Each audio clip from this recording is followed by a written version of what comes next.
ഈ വി മുരളീധരൻ എന്തോ ഒരു രഹസ്യ അജണ്ടയുമായിട്ടാണ് ബി ജെ പിയിൽ നിൽക്കുന്നതെന്നൊക്കെ പറയുന്നു, ശരിയാണോ? വി മുരളീധരനെ പ്രത്യേക എന്തെങ്കിലും ഒരു അജണ്ടയുള്ളതായിട്ട് എനിക്ക് തോന്നുന്നില്ല.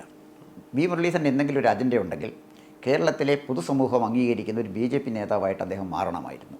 അതല്ലാതെ ഏത് അജണ്ടയുമായിട്ട് പോയിട്ട് കാര്യം എന്താണ്? അദ്ദേഹം ദീർഘകാലം ബി ജെ പിയുടെ സംസ്ഥാന പ്രസിഡൻ്റായിരുന്നു, കേന്ദ്രമന്ത്രിയായി. ഇതിനേക്കാൾ അനുകൂലമായൊരു സാഹചര്യം വേറെ ആർക്കാണ് കിട്ടിയിരിക്കുന്നത്? പക്ഷേ ഈ സാഹചര്യങ്ങളെ ഒന്നും വ്യക്തിപരമായി അല്ലെങ്കിൽ നന്നായിട്ട് പ്രയോജനപ്പെടുത്താനോ പാർട്ടിക്ക് വേണ്ടി അത് ഉപയോഗപ്പെടുത്താനോ നിർഭാഗ്യവശാൽ വി മുരളീധരന് കഴിഞ്ഞില്ല. അദ്ദേഹം പാർട്ടി പ്രസിഡൻ്റായിരുന്നപ്പോൾ ഒട്ടേറെ ശത്രുക്കളെ പൊതുസമൂഹത്തിലും പാർട്ടിയിലും സൃഷ്ടിച്ചു.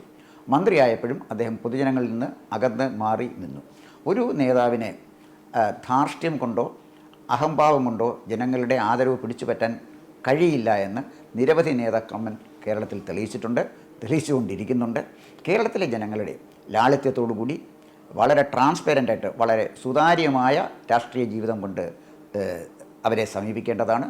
അതിന് നിർഭാഗ്യവശാൽ വി മുരളീധരന് കഴിഞ്ഞില്ല. ഒരുപക്ഷെ അദ്ദേഹത്തിന് കഴിഞ്ഞിരുന്നു എങ്കിൽ കേരളത്തിലെ ബി ജെ പി തീർത്തും അദ്ദേഹത്തിൻ്റെ കൈവെള്ളയിൽ ഒതുങ്ങുമായിരുന്നു. അതിനുള്ള ഒരു ലീഡർഷിപ്പ് ക്വാളിറ്റി, അതിനുള്ള ഒരു ഇൻഗ്രീഡിയൻറ്റ് നിർഭാഗ്യവശാൽ അദ്ദേഹത്തിൻ്റെ പേഴ്സണാലിറ്റിയിൽ ഇല്ലാതെ പോയതാണ് മുരളീധരനെ സംബന്ധിച്ചിടത്തോളം അദ്ദേഹത്തിന് സംഭവിച്ച ഏറ്റവും വലിയ അപജയം എന്നാണ് എനിക്ക് തോന്നുന്നത്. ഇതൊക്കെ പറയുമ്പോഴും കഴിഞ്ഞ തവണ 2024 ആറ്റിങ്ങിൽ അദ്ദേഹം നടത്തിയ മുന്നേറ്റം ജയത്തിന് തുല്യമായ ഒരു തോൽവിയാണ്. അത് കണ്ടില്ലെന്ന് നടിക്കാൻ പറ്റുമോ? ജയത്തിന് തുല്യമായ തോൽവിയാണെന്ന് പറയുമ്പോഴും അദ്ദേഹം അവിടെ വോട്ട് നേടിയത് വർദ്ധിപ്പിച്ചത് ശോഭാ സുരേന്ദ്രൻ നേടിയതിനേക്കാൾ 63,000 വോട്ട് മാത്രമാണ്. അതേസമയം ആലപ്പുഴ ശോഭാ സുരേന്ദ്രൻ നേടിയത് 3 ലക്ഷം വോട്ടുകളാണ്. ഇതൊന്ന് മനസ്സിലാക്കി നോക്കണം. അവിടുത്തെ തിരഞ്ഞെടുപ്പിൽ UDF സ്ഥാനാർത്ഥി ജയിക്കാൻ താല്പര്യമില്ലാതെ മത്സരിച്ചിട്ടും അദ്ദേഹത്തിന് ജയിക്കാൻ കഴിഞ്ഞില്ല. അദ്ദേഹത്തിന് അവിടെ ജയിക്കാൻ കഴിയണമായിരുന്നു. അതിനനുകൂലമായ എല്ലാ സാഹചര്യങ്ങളും ആറ്റിങ്ങലുണ്ടായി. എന്നിട്ടും അദ്ദേഹത്തിന് അത് പ്രയോജനപ്പെടുത്താൻ കഴിഞ്ഞില്ല.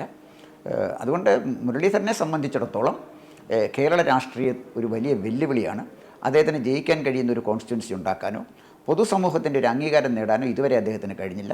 ഭാവിയിൽ അദ്ദേഹത്തിൻ്റെ പ്രവർത്തനം കൊണ്ട് പൊതുസമൂഹത്തിലേക്ക് ഇറങ്ങിച്ചെല്ലാനും പൊതുസമൂഹത്തിൻ്റെ ആദരവും അംഗീകാരവും പിടിച്ചുപറ്റുവാനും വി മുരളീധരന് കഴിഞ്ഞാൽ മാത്രമേ കേരള രാഷ്ട്രീയത്തിൽ അദ്ദേഹത്തിന് നിലനിൽക്കാൻ കഴിയുള്ളൂ. അല്ലെങ്കിൽ അദ്ദേഹത്തിൻ്റെ തട്ടകം ദില്ലിയിലേക്ക് മാറ്റേണ്ട ഒരു ഗതികേട് സംഭവിക്കും. അതിനാണ് സാധ്യതയുള്ളത്.